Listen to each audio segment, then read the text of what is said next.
구주 삼고 성령과 피로써 거듭나니 이 세상에서 내 영혼이 하늘의 영광. 다시 한번 예수를 나의 구주 삼고, 예수를 나의 구주 삼고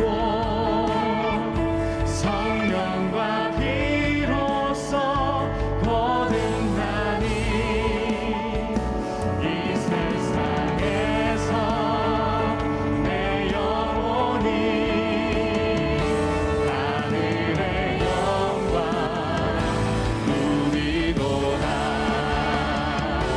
이것이 나의 간증이요, 이것이 나의 찬송일세. 나 사는 동안 끊임없이 우주를 찬송하리. 주 안의 기쁨 누림으로, 주 안의 기쁨 누림으로 마음의 풍랑이 잔잔하니 세상과 나는 간 곳 없고 구속한 주만 보이도다. 구속한 주만 보이도다. 이것이 나의 간증이요, 이것이 나의 찬송일세. 나 사는 동안 끊임없이 우주를 찬송. 이것이 나의 간증이요, 이것이 나의 간증이요, 이것이 나의 찬송일세. 나 사는 동안 끊임없이 구주를 찬송. 우리 다시 한번, 이것이 나의, 이것이 나의 간증이요, 이것이 나의 찬송일세.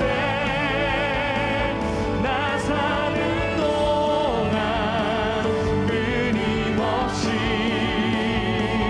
우주를 찬송. 우리 마지막으로, 이것이 나의 간증이요, 이것이 나의 간증이요,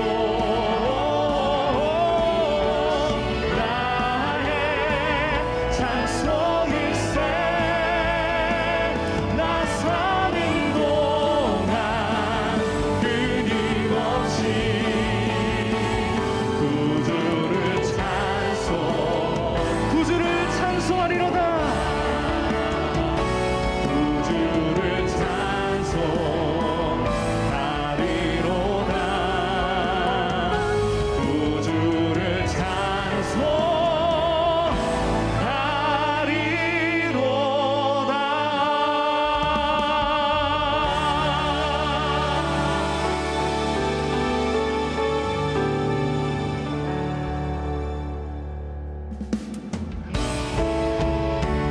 이 시간 주님께 나아가는 우리의 발걸음을 표현하며 함께 자리에서 일어나셨어. 우리 예배하며 주님 앞에 나아가겠습니다. 주님의 성령 지금 이곳에, 주님의 성령 지금 이곳에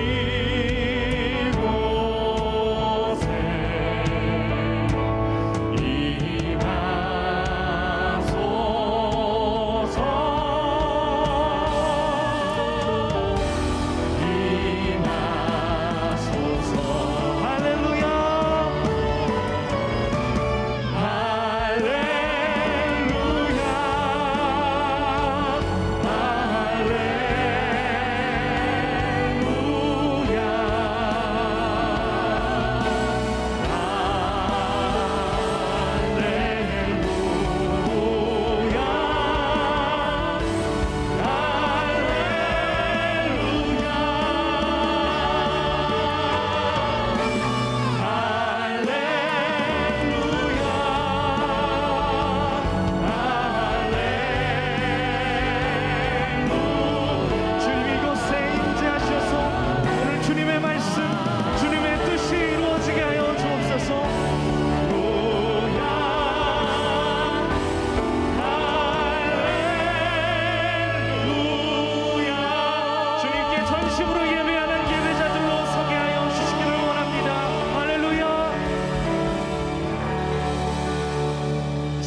우리의 신앙과 믿음을 담아서 우리 입술을 열어 여러분의 각자의 계신 자리에서 고백하겠습니다.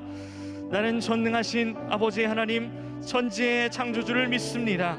나는 그의 유일하신 아들 우리 주 예수 그리스도를 믿습니다. 그는 성령으로 잉태되어 동정녀 마리아에게서 나시고 본디오 빌라도에게 고난을 받아 십자가에 못 박혀 죽으시고 장사된 지 사흘 만에 죽은 자 가운데서 다시 살아나셨으며 하늘에 오르시어 전능하신 아버지 하나님 우편에 앉아 계시다가 거기로부터 살아있는 자와 죽은 자를 심판하러 오십니다.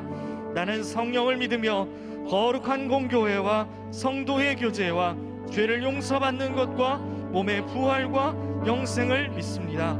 아멘. 나의 계획이 실패하고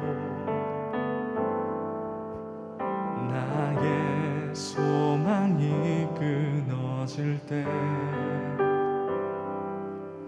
삶의 주관자 되신 그분 앞에 나의 무릎을 꿇어 경배하네. 나의 삶을 그분께 맡길 때 비로소 나의 마음 평안해. 구원의 반석 되신 예수의 이름을 소리 높여 찬송하네.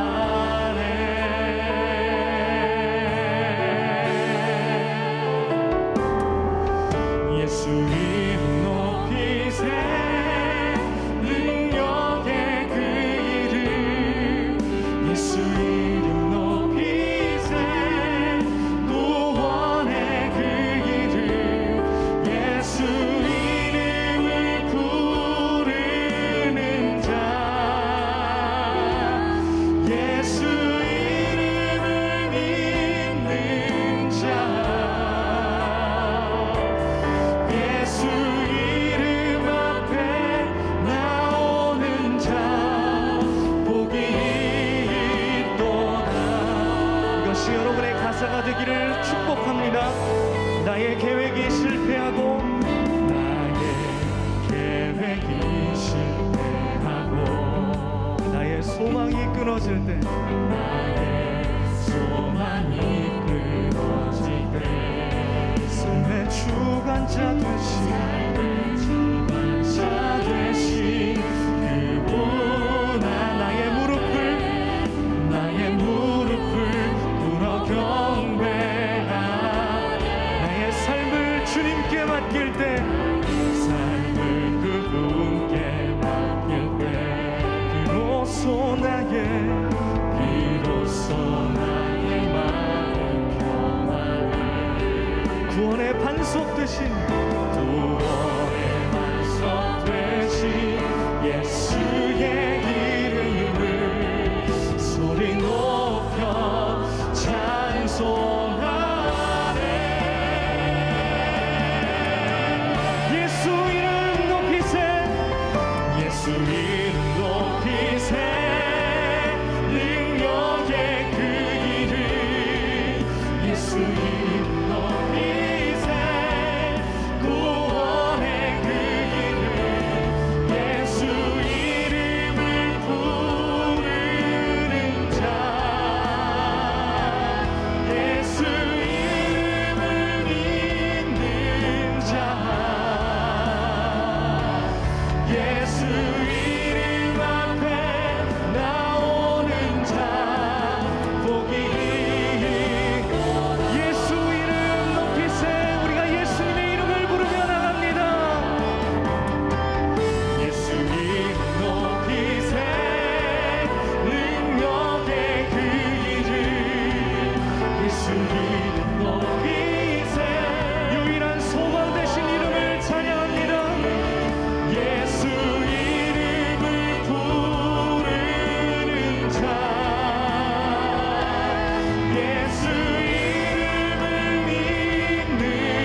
우리에게 주시는 하나님의 말씀은 사도행전 16장 6절에서 10절입니다. 사도행전 16장 6절에서 10절입니다.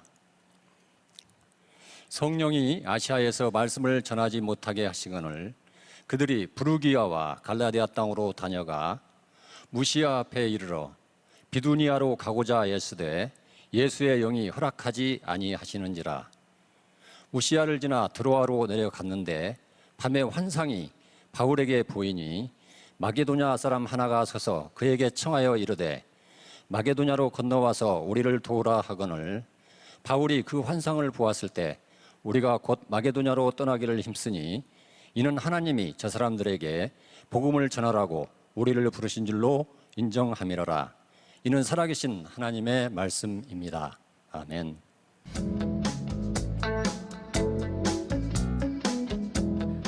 성령님과 함께하는 삶이 무엇일까요? 세상에서 그리스도인으로 살아가는 성도들의 사연을 소개하는 남자 사선아입니다.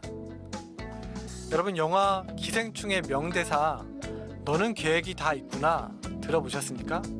사람들은 나름대로 자기의 계획을 세우고 살아가죠. 다이어트를 해도 계획을 세우고요, 여행을 가도 계획을 세웁니다. 그러니까 입시나 사업, 결혼 이러한 중요한 문제에 있어서는 더 철저하게 계획을 세울 것 같아요. 그런데 문제는 내 인생이 내가 세운 계획대로 되지 않는다는 점입니다. 오늘의 사연을 소개해 주실 특별한 분을 모셨는데요. 여러분, 먼저 사연 만나보시죠. 목사님, 저희 가정은 왜 이렇게 되는 게 없을까요?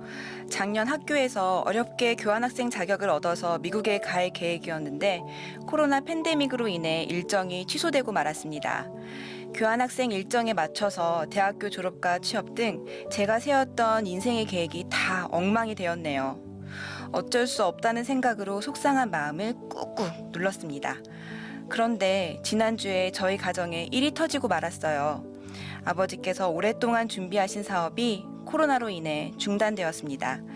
평소 꼼꼼하신 분이라서 철저하게 계획을 세우고 사업을 진행하셨는데 협력업체에서 코로나로 인해 공장을 운영할 수 없다고 생산을 못한다고 하네요.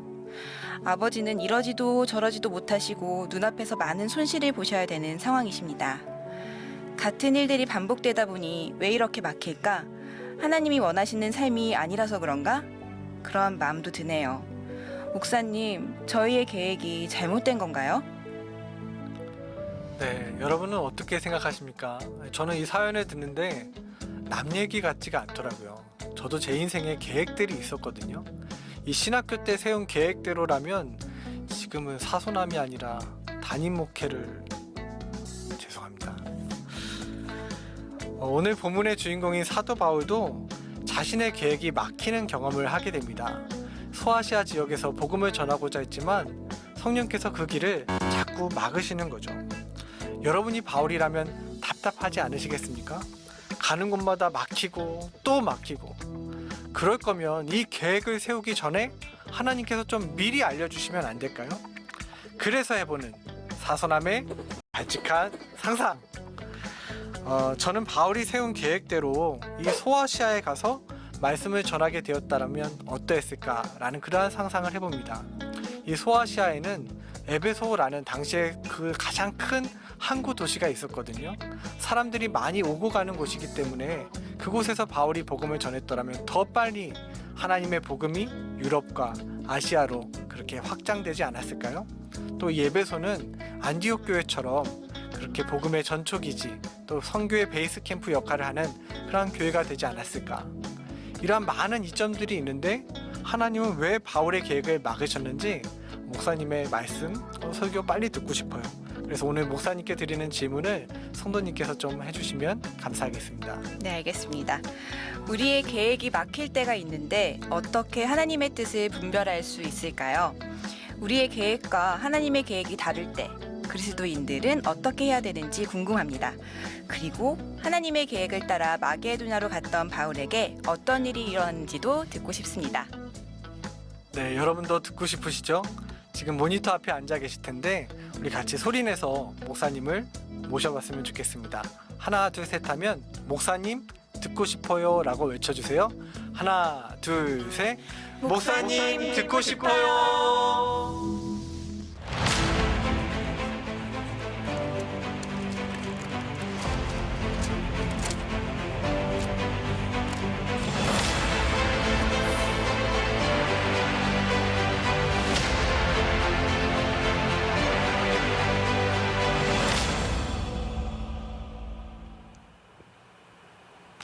자, 말씀을 시작하기 전에 여러분들에게 던지는 이 질문들이 도움이 되시나요? 우리들이 오늘은 이런 말씀에 대한 질문을 가지고 들어야 되겠구나, 그렇게 생각하시면 좋을 것 같고, 오늘은 우리 인생의 계획에 대한 이야기입니다. 아마 여러분들 마음에 많이 와 닿을 것 같아요. 우리의 삶이 우리의 계획대로 잘 되지 않는 거죠. 그래서 제가 그런 책 썼죠. 내 맘대로 안 되는 내 인생. 우리의 삶이 그런 것 같아요. 하나님은 우리의 계획대로 일하시지 않는 것 같을 때가 참 많이 있습니다. 그런데 하나님께서 내 계획대로 일하시지 않는구나 라고 하는 것을 우리들이 어떻게 깨닫게 될까요? 여러분, 우리의 인생에 계획을 세워보지 않은 사람은 하나님이 내 뜻대로 일하시지 않는구나 라는 것을 경험하지 못합니다. 우리가 인생을 치열하게 살면 살수록, 우리들의 인생의 계획을 세우면 세울수록 우리들이 느껴지게 되는 것이 뭐냐면 하나님께서 내 뜻대로 일하시지 않는다는 거예요. 어쩌면 우리들 속에서 이런 하나님의 계획, 또 우리의 인생의 좌절을 느끼는 사람들이라면 인생을 열심히 살고 있는 사람들이다, 이렇게 말할 수 있을 것 같습니다. 우리의 삶에는 모르는 게 참 많습니다. 그 중에 하나가 하나님의 계획이죠. 그래서 우리는 늘 그런 기도를 합니다. 하나님, 알려주세요. 하나님의 계획이 뭔지 깨닫게 해주세요 라는 기도들을 하기도 합니다. 그리고 내가 원하는 것과 하나님이 원하는 것이 다르다고 하는 것 때문에 우리는 무척 힘들기도 하는 거죠. 자, 오늘 우리가 읽은 본문 말씀 사도행전 16장입니다. 이제 이번 주부터는 제가 더 이상 말씀을 요약하기가 힘들어요. 왜냐하면 요약하다 시간이 다 갈 것 같아요. 아마 여러분들 사도행전을 잘 읽고 따라오시리라고 생각을 합니다. 오늘 사도행전 16장에 있는 이 말씀은 소위 선교의 꿈을 가지고 있는 사람들이 굉장히 원하는 마케도니안 콜이라고 부르는 그런 말씀이죠. 마케도니아 사람이 사도 바울에게 손짓하는 것을 보고 사도 바울이 그리로 가게 되는 겁니다. 여러분, 우리가 다 그렇지 않을까요? 진짜 내가 인생의 계획을 가지고 고민을 하는데 하나님께서 환상 중에 혹은 꿈속에 나타나셔서 선명하게 우리들에게 말씀하신다면 우리들이 그 길을 가겠죠. 그런데 이 사도 바울에게 나타났던 이 놀라운 환상이 선명한 이 사건은 사도 바울의 사역 속에 늘 일어났던 일이 아닙니다. 사도 바울도 일상적인 그의 사역을 하고 있었고요, 이 일은 굉장히 독특한 일 중에 하나였습니다. 자, 오늘 말씀을 묵상하다가 저에게 들어왔던 몇 가지 단어들이 있습니다. 자, 사도행전 16장 6절에 한번 같이 볼까요? 성령이 아시아에서 말씀을 전하지 어떻게 못하게 하시거늘. 또 사도행전 16장 7절, 예수의 영이 허락하지 아니하시는지라. 자, 그리고 사도행전 10장 10절에 우리가 곧 마게도니아로 떠나기를 힘쓰니. 그러니까 막으시고 힘쓰고 이런 단어들이 계속해서 등장을 하고 있어요. 자, 우리들의 삶에서 하나님의 뜻이 이루어진다, 하나님의 뜻이 이루어지기를 이라고 하는 말을 쓸 때 우리들 가슴에 떠오르는 단어가 그런 것 아닌가요? 순조로움. 야, 하나님의 계획대로 이루어지니 이렇게 일이 순조롭게 되어지는구나. 그런데 오늘 하나님의 계획을 이루는 데 있어서 실제적으로 경험하는 것은 무엇이냐면 하나님의 계획을 이루시기 위해서 하나님이 인간의 뜻을 막으시는 거예요. 그러니까 여러분, 우리들의 삶에 혹시 막으심을 경험한다고 하면 혹시 하나님의 계획이 있으신가? 이런 질문이 또 우리들에게 들어야 되는 거죠. 또 하나, 하나님의 계획을 이루기 위해서도 쉽게 순조롭게 되어지는 것이 아니라 그 일을 이루기 위해서 애쓰는 사도 바울의 모습이 여기에 등장하고 있어요. 하나님은 왜 우리의 계획을 막으실까요? 하나님은 좀 우리들이 계획을 세우기 전에 미리 좀 말씀하시면, 하나님의 계획을 먼저 좀 말씀하시면 우리의 인생이 좀 쉽지 않을까요? 아니, 하나님의 계획과 우리의 계획, 이것을 어떻게 우리들이 구별할 수 있을까요? 오늘 우리는 이런 의문을 가지고 말씀을 대하게 됩니다. 자, 오늘 말씀을 준비하는 중에 저에게 떠올랐던, 제가 정리했던 한 문장이에요. 가장 중요한, 여러분들에게 좋은 팁이 되리라고 생각하는데, 하나님의 뜻을 가장 선명하게 깨닫는 때는 적극적으로 우리의 일을 막으실 때이다. 한번 생각해 보세요. 우리의 일이 순조롭게 진행되고 우리의 삶에 아무 문제가 없을 때 우리는 하나님의 뜻이 무엇인지 별로 질문하려고 하지 않습니다. 그런데 참 놀랍죠? 하나님께서 우리의 인생에 앞을 막으시고 우리의 길을 막으시는 때가 되면 그때 우리는 분명하게 이런 질문을 합니다. 하나님의 뜻이 무엇인가요? 하나님의 계획은 무엇인가요? 그러니 오늘 말씀을 듣고 있는 여러분들 가운데 여러분들의 길이 막히는 그 여러분들의 인생의 답답한 상황 가운데 있다면 여러분들의 신앙이 굉장히 축복된 시간을 맞이하고 있는 거예요. 왜? 우리는 지금 진지하게 하나님의 계획이 무엇입니까를 물을 수 있는 시간 그리고 장소에 와 있기 때문입니다. 오늘 말씀을 통해 중요하게 깨닫는 사실, 우리의 삶이 막힐 때 절망하기보다는 하나님의 뜻을 살피는 지혜가 우리들에게 필요하다. 자, 오늘 본문 말씀을 제대로 이해하기 위해서, 또 여러분들의 사도행전을 잘 이해하기 위해서 사도 바울의 전도 여행을 우리들이 조금 보는 것이 필요할 것 같아요. 자, 성경에 나와 있는 사도 바울의 전도 여행 몇 차까지 있죠? 1차, 2차, 3차에 걸쳐 있고 마지막 로마에 순교하러 가는 여정이 사도행전에 나와 있습니다. 바울의 1차 전도 여행은 사도행전 13장과 14장에 나와 있고요. 이 말씀과 연관되는 이야기는 지난주, 지지난주를 통해서 바나바에 대한 이야기를 했던 것을 기억하실 거예요. 그리고 바나바와 마가 요한, 그리고 사도 바울과 신라가 갈라지는 그런 계기에 대한 이야기도 여러분들에게 드렸었어요. 지난주에는 바로 이고니온이라고 하는 곳에서 박해를 피해서 루스드라와 더베로 도망갔고 거기에서 안진뱅이를 고친 사건에 대한 이야기도 했어요. 자, 1차 전도여행 13장부터 14장까지 나와 있는 1차 전도여행 지도를 잠깐 보겠습니다. 저기 안디옥이라고 하는 곳에서부터 이제 출발해서 저기 뭐 다소, 더베, 루스드라, 이고니온 이런 명칭들이 나오고 있죠. 저 지역을 가리켜서 당시에 소아시아 지역이라고 불렸던 곳이었습니다. 바로 저 소아시아 지역에서 사도 바울은 1차 전도 여행을 하게 되죠. 그리고 저 박해를 피해서 루스드라와 더베에 갈 수 있었던 그 일이 2차 전도 여행과 연관이 되어 있다, 이런 이야기를 지난주에 여러분들에게 했었어요. 자, 1차 전도 여행이 끝나고 2차 전도 여행은 사도행전 15장부터 18장까지에 나와 있는데요. 사도행전 15장은 교회 역사의 굉장히 중요한 부분입니다. 뭐냐면 사도 바울이 이제 이방인들에게 전도를 하게 되면서 이방인들이 예수를 믿기 시작하면서 할례에 대한 문제가 대두가 되게 된 거죠. 그래서 사도 바울이 예루살렘에 갑니다. 그리고 거기에 세계제 1차 공의회 할례 문제를 놓고 이거 이방인들에게 복음을 전할 때 할례를 받으라고 해야 되느냐 말아야 되느냐라고 하는 문제를 가지고 공의회가 열리게 됩니다. 그리고 거기서부터 출발해서 예루살렘부터 출발해서 이제 2차 전도 여행이 시작되고 있는 거예요. 오늘 사도행전 16장은 바로 2차 전도 여행의 굉장히 중요한 분기점이 되는 부분입니다. 자, 2차 전도 여행의 지도를 한번 좀 보여주세요. 자, 저기 이제 안디옥이라고 하는 곳, 다소, 이고니온, 루스드라, 더베, 그건 1차 전도 여행에 나왔던 것이죠. 자, 오늘 등장하는 굉장히 중요한 지명이 하나 있는데 쭉 올라와서 드로아라고 하는 곳이 있습니다. 그리고 거기를 따라 쭉 가다 보면 우리에게 굉장히 익숙한 빌립보, 데살로니가, 베레아, 아덴, 고린도, 갱그리아, 예베소, 이런 지명들이 굉장히 넓게 펼쳐지고 있습니다. 저희가 바로 2차 전도 여행이죠. 자, 저기에 나와 있는 길리기아 다소라고 하는 곳은 어디냐면 사도 바울이 태어났던 사도 바울의 고향입니다. 자, 오늘 말씀의 중심이 뭐예요? 사도 바울이 저렇게 2차 전도 여행을 계획하고 있었는데 하나님께서 사도 바울의 길을 막으셨던 거죠. 자, 이런 생각을 해봅시다. 사도 바울은 왜 2차 전도 여행을 그렇게 잡았을까요?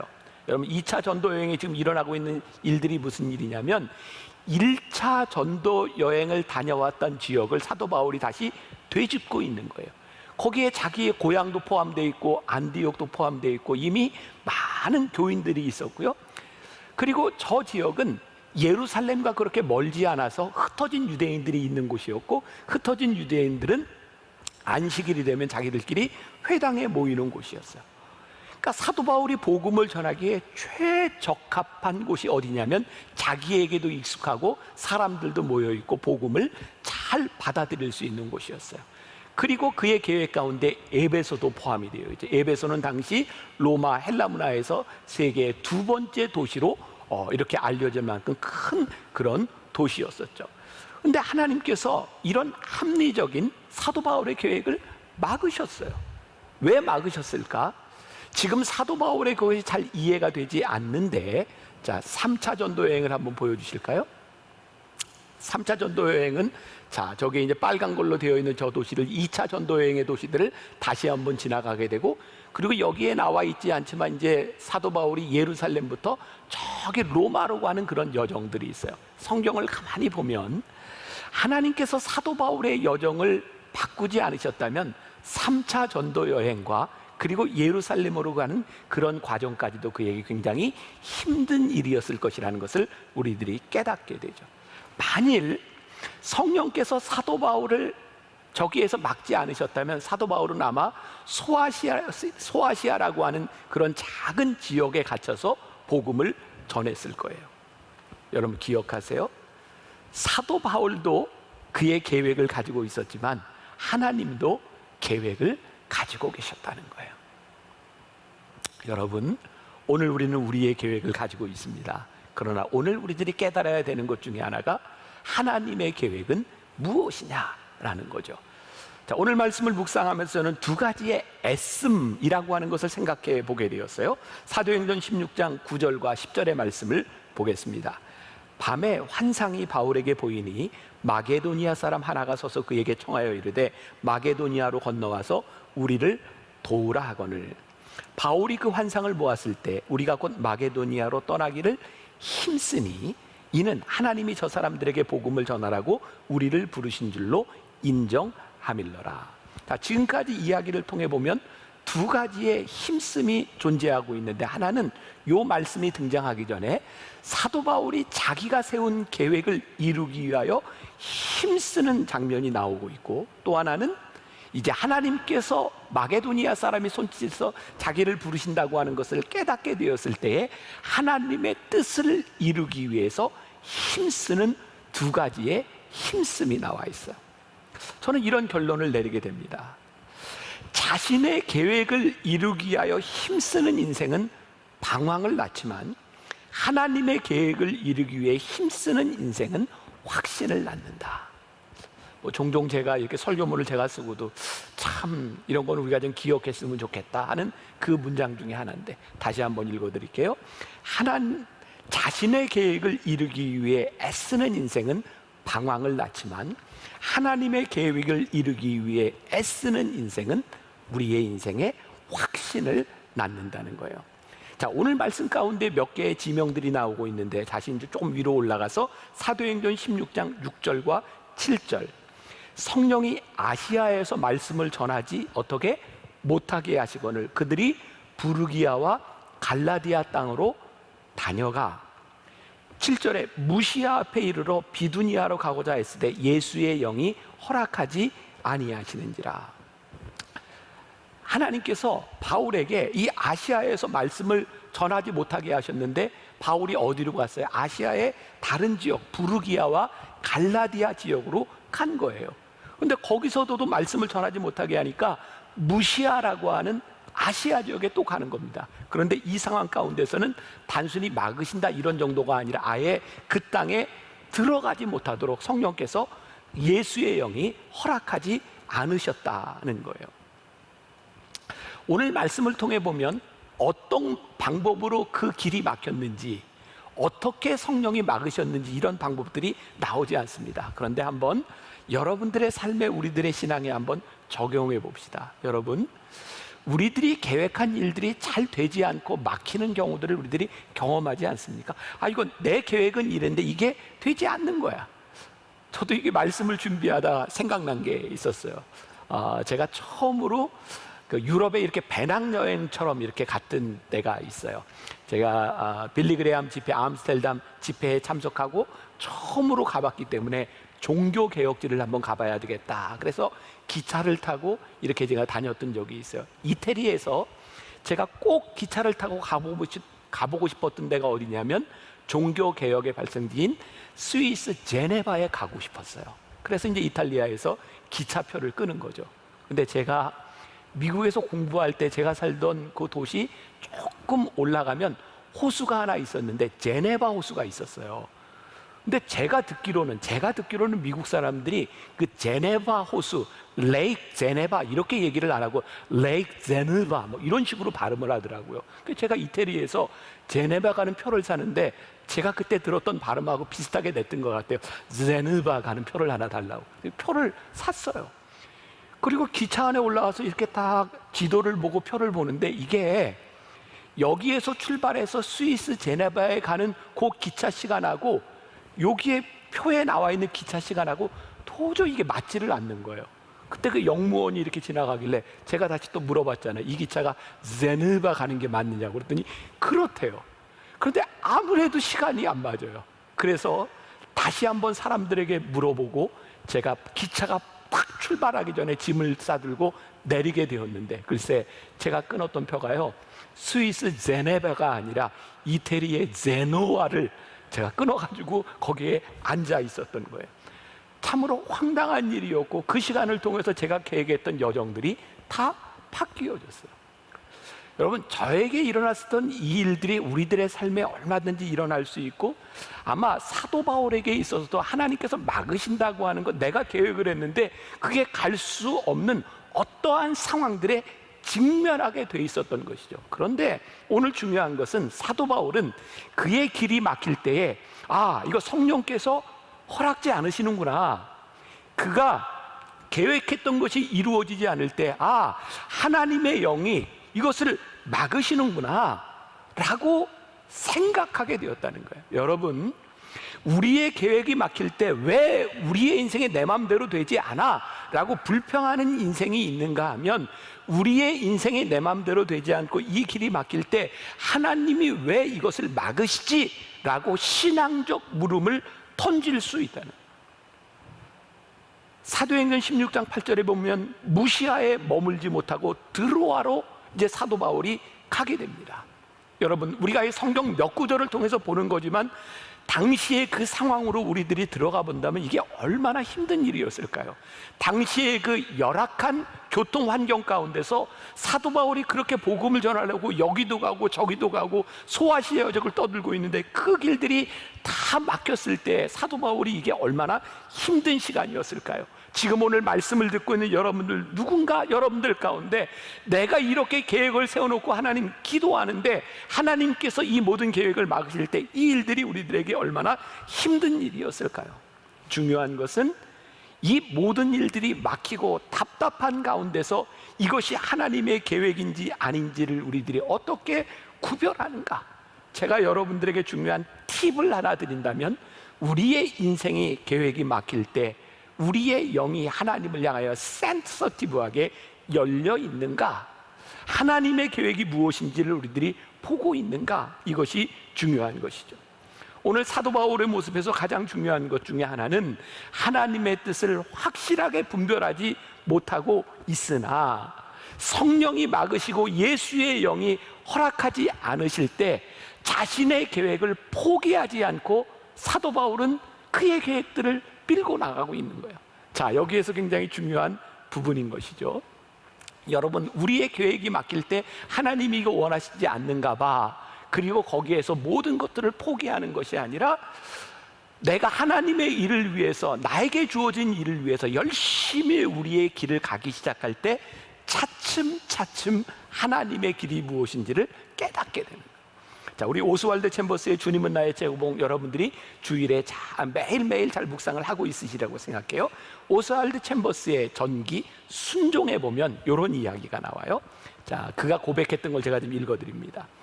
제 안에서 계속 커지는 확신을 알려드리고 싶습니다. 우리가 성령의 인도하심을 순종하면 하나님은 다른 사람들의 기도를 응답하십니다. 제 말은 우리의 삶이 어떤 사람의 기도에 대한 응답이라는 뜻입니다. 그 기도는 수세기 전에 들어졌던 기도일 수도 있습니다. 저는 점점 프로그램이나 계획을 세우는 것이 불가능해지고 있습니다. 그 이유는 하나님만이 계획을 세우시는 분이지 제 계획은 종종 하나님을 방해하는 성향이 있기 때문입니다. 자, 이제 이 말을 듣고 이제 어떤 사람은 이렇게 생각할지만, 그래, 내가 세워봐야, 계획을 세워봐야 아무 소용없어. 하나님 알아서 하세요. 이 말은 그런 뜻이 아니라, 이 고백, 하나님은 내 계획대로 일하시는 분이 아닙니다 라는 고백을 하는 사람은 어떤 사람이냐면, 계획을 세워본 자만이 이런 고백을 하게 되어 있어요. 우리가 하나님의 뜻대로 하나님의 계획을 따라 살아가겠으니 하나님 나를 알아서 인도해 주세요 라고 하는 것이 아니라, 하나님 앞에서 우리들이 고민하며 우리의 계획을 세울 때 하나님의 계획이 무엇인지를 우리들이 차츰차츰 깨달아가기 시작합니다. 사도 바울이 성령의 인도하심을 인정하게 되었을 때 챔버스와 동일한 고백을 하지 않았을까요? 하나님은 나의 계획대로 일하시는 분이 아니시군요. 그리고 챔버스와 마찬가지로 사도 바울도 그런 고백을 하지 않았을까요? 기도의 목적은 내가 세우는 계획을 이루기 위하여 하나님을 강요하는 것이 아니라, 내가 하는 이 기도가 하나님과 함께 이 길을 걷기 위하여 하나님의 뜻을 이루기 위하여 하는 기도가 되게 될 때 우리들이 올바른 하나님의 계획을 이루어가는 사람이 되지 않을까. 사도 바울이 자신의 계획을 포기하고 나서 다다른 곳 드로아에서 환상을 보게 돼요. 중요한 포인트죠. 하나님의 계획을 우리들이 알 수 없을 때 열심히 노력해 보았으나 하나님의 계획이 이루어지지 않을 때 우리들이 그 자리에 서는 거예요. 하나님의 막으심이 분명하다면 거기에 멈추어 서서 성령의 인도하심과 예수의 영이 우리들에게 무엇을 말씀하시는지를 거기서 보아야 되는 거죠. 사도 바울은 그의 길이 막히고 막힐 때 드로아에서 환상을 보게 되는 거예요. 마케도니아 사람이 일로 와라. 하나님께서 원하시는 것이 내가 원했던 소아시아 지역의 복음을 전하는 것이 아니라 저기 유럽의 관문인 빌립보로 마케도니아로 오라고 하는 것이구나 라고 하는 걸 거기서 깨닫게 되죠. 상상해 보세요. 사도 바울에게 얼마나 힘든 시간이었을까. 당시의 상황으로 볼 때 사도 바울이 가장 잘할 수 있는 인간관계가 있고 그가 잘할 수 있는 그곳에서 복음을 전하는 것이 아니라 생판 모르는 곳으로 하나님이 인도해 가실 때 그것이 그에게 얼마나 힘든 일이었을까. 저에게 이런 생각이 들었어요. 그 답답한 시간 가운데서 사도 바울은 자신의 계획을 포기한 것이 아니라 자신의 계획을 실천에 옮기며 하나님의 뜻을 묻고 있었다는 거예요. 하나님이 인도하시는 곳이 아니었음에도 불구하고 방황하는 것 같은 시간들 가운데서 하나님의 인도하심을 경험하고 있었던 거죠. 여러분들에게 어떻게 들릴지 모르겠어요. 헛된 시간이 결코 헛된 시간이 아니었구나. 우리들이 믿음의 눈을 열고 우리들의 영적인 눈을 열고 마음을 열고 우리의 계획을 실천하며 이것이 하나님의 뜻이 아니었구나라는 것을 발견하는 그 시간들은 우리들에게 결코 헛된 시간이 아니라는 거예요. 왜? 하나님께서는 그 시간들을 통하여 우리들에게 확신을 주시고 우리를 인도하시기 때문이죠. 제가 종종 젊은이들에게 설교하면서 그런 이야기를 합니다. 여러분들이 하나님을 떠나 방황하며 하나님의 계획대로 살지 못했던 그 시간들이 결코 낭비가 아닙니다. 괜찮습니다. 여러분들이 그 시간들을 통하여 하나님께 돌아오며 지금 내가 살았던 이 시간들이 잘못된 것이었구나 라고 하는 것을 깨닫고 지금 우리들이 살아가는 이 일에 대한 하나님이 확신을 주신다면 우리들의 방황은 결코 낭비하는 시간이 아닙니다. 사랑하는 여러분, 어쩌면 여러분들 가운데 힘들고 어려운 방황의 시간들과 여러분들의 계획이 깨어지는 시간을 지나가고 있는 여러분들을 향해서 오늘 말씀이 우리들에게 주시는 확신이에요. 이것이 결코 우리들에게 낭비가 아니라 하나님께서 우리로 하여금 가장 확실한 곳으로 인도해 가시는 이 시간이 우리들에게 정말 복된 것이구나.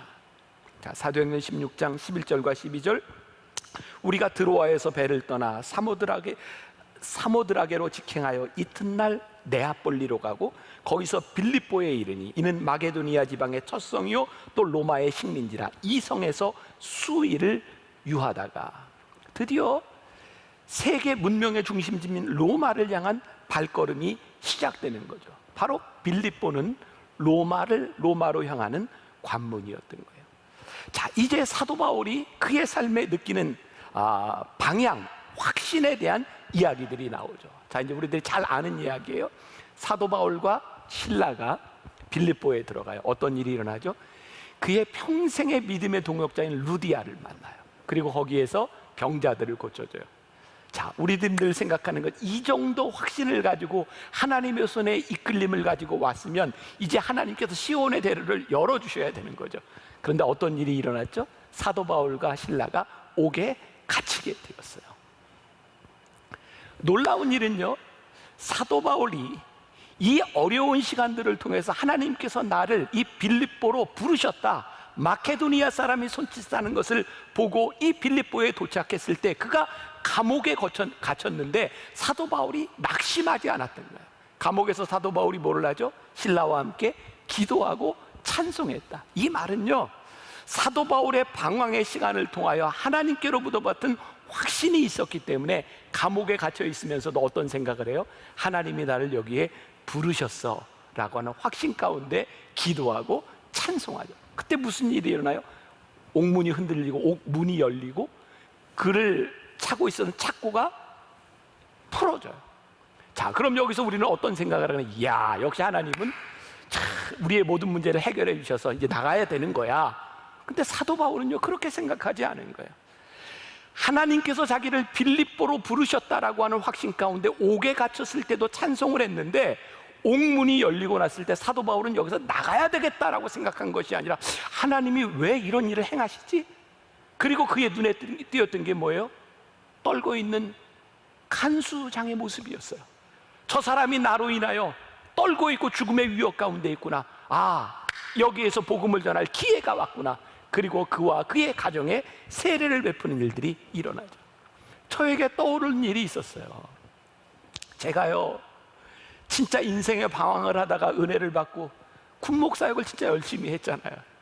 진짜 시간이 아까워서 정말 최선을 다해 열심히 일하고 병사들과 함께 어떻게 복음을 전하고 어떻게 친해질까 그러면서 축구하고 농구하고 그러다가 제가 허리를 다쳤잖아요. 허리를 다쳐서 수술을 하는 수술대 위에 서게 되었을 때 사람들이 저에게 한 말이었어요. 목사님, 허리가 뭐 이게 큰 문제도 아니고 수술하면 낫는 건데 일찍 제대하세요. 근데 참 놀랍죠? 그 전까지는 제가 생각하지 못했던 하나님께서 나를 여기로 부르셨다고 생각하니까 그 장소에서 수술을 받는 그 순간 가운데 하나님이 나에게 물으시는 거였어요. 내가 너를 여기에 왜 보냈니? 그리고 제가 깨닫게 된 게 하나님 저를 목회자로 부르셨는데 제가 허리 수술을 하고 제가 1년을 일찍 군대에서 나오는 것이 아니라 제가 허리 수술을 하고 병원에서 제가 경험할 수 있는 일이 무엇인지를, 그래서 제가 국방부 군종실에 요청을 했어요. 제가 일찍 전역할 수 있지만 제가 몸이 온전치 않은 상태에서 1년 동안 군 병원에서 근무할 수 있으면 좋겠습니다. 그리고 허리 수술을 하고 잘 걷지 못하는 상황 가운데서 매일 아침마다 수술 환자의 차트를 가지고 병실마다 찾아가면서 환자들에게 기도했던 그 일들, 하나님이 나를 여기로 보내신 이유가 있구나. 하나님이 이 일을 통해서 나로 하여금 목회자로 만들어 가시는 그러한 과정이 나에게 있었구나. 하나님이 나를 여기로 보내셨다고 생각하니 여기에서 일어나는 일 가운데 다른 것을 보게 하셨다. 제가 이 말씀을 준비하며 그런 고백을 했어요. 하나님께서 저를 만나교회 담임 목사로 세워주셨습니다 라고 하는 이 고백이 저로 하여금 얼마나 진지하게, 얼마나 열심히 이 사역을 감당하게 하시는지. 오늘 하나님께서 여러분들의 인생에 내가 너를 여기로 보냈고 여기에 나의 계획이 있다라고 하는 이 믿음이 여러분들의 삶을 얼마나 진지하게 만들어 줄 수 있는지를 우리들이 고백할 수 있어야 돼요. 지금 일어나고 있는 일들 가운데 이유가 있다고 생각하니 주변을 살피게 되고, 주변을 살펴보니 하나님께서 원하시는 일들이 눈에 보이기 시작하는 거죠. 사도 바울이 당하고 있는 일들을 한번 생각해 봅시다. 아시아에서 길을 막으실 때보다 훨씬 더 어렵고 힘들고 아픈 치욕의 시간이 아니었을까요? 감옥에 갇혀 있다는 것이. 그러나 사도 바울에게 확신이 찾아왔을 때, 하나님께서 나를 여기로 부르셨어 라고 하는 믿음이 그에게 들어왔을 때 그의 인생에는 기대가 생긴 거죠. 감옥에 있는 시간들을 통해서 하나님께서 나를 통해 이루실 일들이, 그 삶의 걸림돌들이 그의 삶의 디딤돌이 되는 역사들이 그에게서 일어나고 있었던 거죠. 오늘 문제 제기에서 최호균 목사님이 한 영화의 대사를 인용했어요. 기생충이라는 영화에서 그 송강호라고 하는 배우가 그렇게 얘기했죠. 아들아, 너는 다 계획이 있었구나. 그 표정과 의미를 여러분들 아세요? 이거 도저히 이거 이해할 수 없는 상황인데, 아들아, 넌 계획이 다 있었구나. 그 송강호의 표정이 기억이 나요. 오늘 우리가 하나님 앞에 이런 고백을 할 수 있을 것 같아요. 하나님, 계획이 다 계셨군요. 우리의 계획은 늘 합리적이었어요. 합리적이라고 하는 것이 무엇일까요? 나의 뜻에 맞는 거예요. 나의 이론에 맞는 거예요. 그래서 우리는 합리적이라고 생각하는 것을 가지고 인생의 계획을 세우고 살아가는데, 하나님께서 오늘 우리들의 인생의 계획을 막으셨다면 오늘 우리는 이렇게 고백할 수 있는 거예요. 하나님 계획이 다 있으셨군요. 그리고 하나님의 계획이 있다고 하는 것을 우리들의 믿음으로 고백하고 보니 우리들 주변에 일어나는 일들이 예사롭게 보이지 않는 거예요. 하나님께서 나를 여기에 보내신 이유가 이것이구나. 하나님께서 이런 일을 행하시는 이유가 이것이구나. 믿음으로 우리들이 고백할 수 있는 것, 이 확신 있는 인생을 살아가는 것. 코로나 우리 참 힘든 시간을 지나갑니다. 저도 목회에서 제가 세웠던 계획들이 이루어지지 않는 것들을 경험합니다. 제가 요즘 교인들에게 제가 필요한 좀 어려움 가운데 있는 분들, 여러분들 다 얘기 못하지만 전화를 해요. 위로하고 전화합니다. 그러면 교인들이 저에게 늘 그런 얘기해요. 목사님 참 힘드시죠? 목사님 힘드시죠? 그러면 저는 대뜸 이렇게 대답합니다. 아니요, 다 그런걸요. 제가 그렇게 얘기하지만 힘이 드는 거예요. 어떤 때 힘이 더 드는가? 내가 계획을 세우는 것이 계획대로 되지 아니하고 하나님 힘이 들어요. 그런데 힘들지 않습니다라고 이야기할 수 있는 것은, 하나님 이 시간들을 통해 하나님 계획이 있으시죠. 하나님 계획이 있으시죠. 하나님의 뜻이 무엇인지를 보기를 원합니다. 하나님 계획이 있으시죠. 그래서 오늘 여러분들에게 권면하고 싶은 거예요. 여러분, 하나님의 계획을 믿으며 서로를 격려하고 믿음으로 붙잡아주고, 오늘 여러분들 주변에 일어나는 일 가운데서 하나님의 일하심을 가지고 확신을 가지고 고백할 수 있는 사람들, 오늘 사도 바울의 믿음이 여러분들에게도 그대로 고백될 수 있기를 주님의 이름으로 간절히 축원합니다. 우리 같이 찬양했으면 좋겠습니다. 내 아버지 그 품 안에서 내 영혼은 안전합니다. 주 손길로 내 삶을 나누시니 그 평강이 나를 덮습니다. 나 비록 넘어지며 흔들리지만 주 내 안에 거하며 나를 붙드시니 내 생각을 주께로 돌리고 주시는 평강의 옷을 입습니다. 주 약속 안에서 내 영혼 평안해. 우리 함께 믿음으로 고백합시다.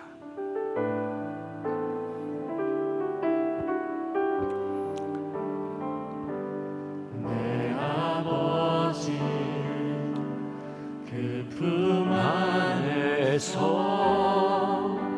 내 영혼은 안전합니다.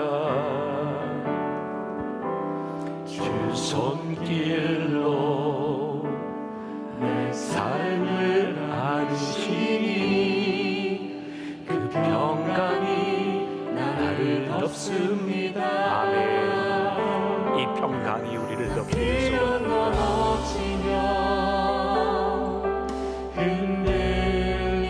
흔들리지만 주 내 안에 거하며 나를 붙드시니 내 생각을 주께로 돌리고 주시는 평강의 옷을 입습니다.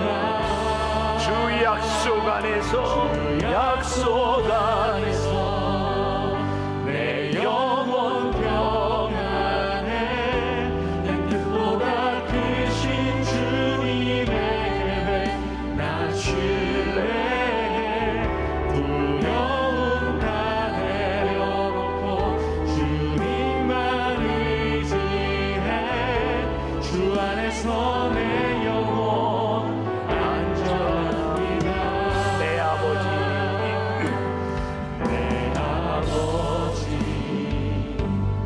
그 품 안에서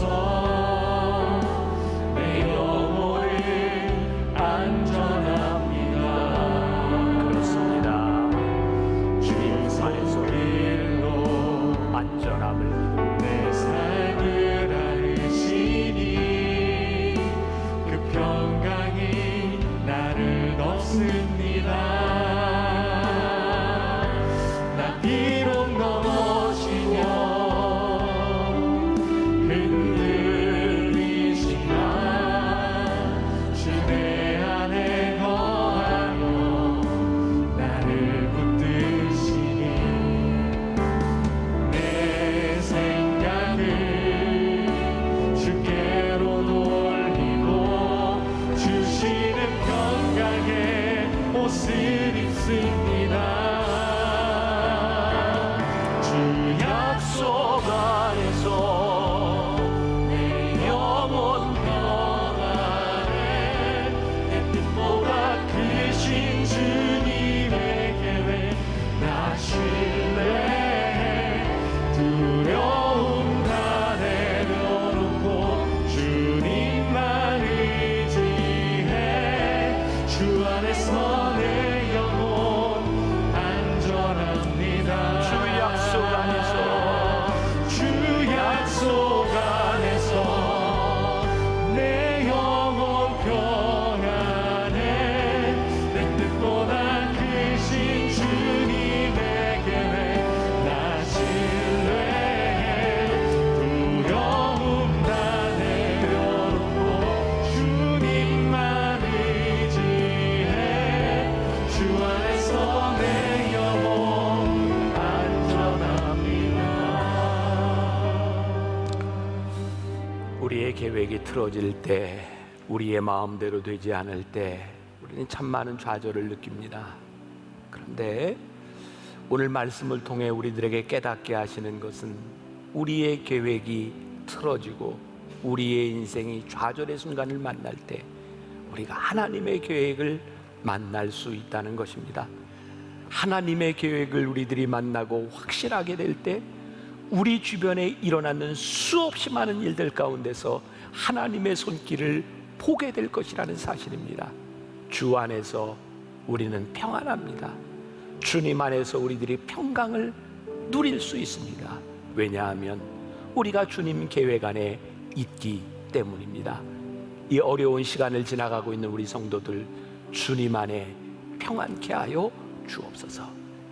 지금은 우리 주 예수 그리스도의 은혜와 하나님 아버지의 무한하신 사랑과 성령의 인도하심이 주님의 계획을 알며 주님의 계획을 확신하며 믿음 안에 거하기를 소원하며 이 세상으로 나가는 당신의 사랑하는 모든 백성들 위해 지금부터 영원까지 함께 하시기를 간절히 축원하옵나이다. 아멘. 지금은 미디어 선교를 위한 헌금 시간입니다. 이 예배를 통해 삶 가운데 은혜와 회복이 충만하시기를 간절히 기도합니다.